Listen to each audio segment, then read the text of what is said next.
Yng Nghyngrair y Gogledd roedd Bwccle yn y chweched yn croesawu Llangefni, tîm oedd ar waelod o domen ar ôl i Fangor gael ei diarddel o'r Cyngrair.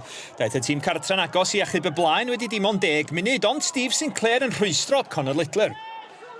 Roedd Llangefni ar y blaen wedi hanner awr o'r gêm, chwarae taclus gan yr ymwelwyr a'r cyfla'n syrthio i James Phillips a orffennodd yn gelfydd gyda'i droed chwith i sgorio ei gol gyntaf ers mis Hydref.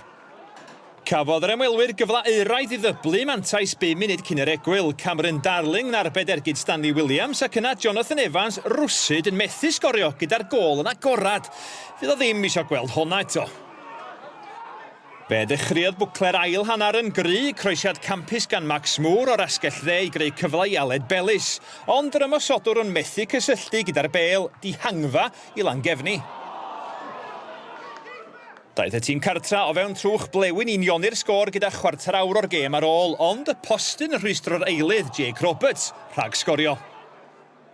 Ond gyda 10 munud o'r gêm ar ôl, llwyddodd Roberts i ddarganfod cefn yr hwyd gyda'r ergyd arbennig yma. Godidog! Aeth Llangefni i lawr i 10 dyn wedi 87 munud, Stephen Keogh yn derbyn ail gardyn melyn am droseddu ar Max Moore.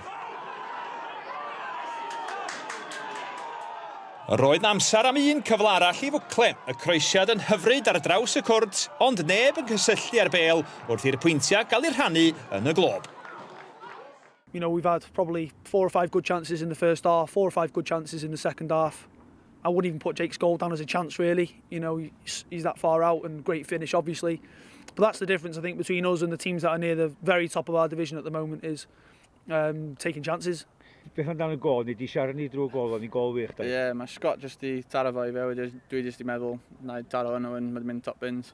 I think that's 21 points we've achieved from losing positions this season, out of 31 in total, including tonight. So it shows we've got a bit of character, but it also shows that we concede the first goal too much. Chris Roberts, gêm gyfartal oedd i catra, ond ti'n siomedig to be? Yndw, oherwydd y cyfleoedd gafon ni yn y hanner cyntaf.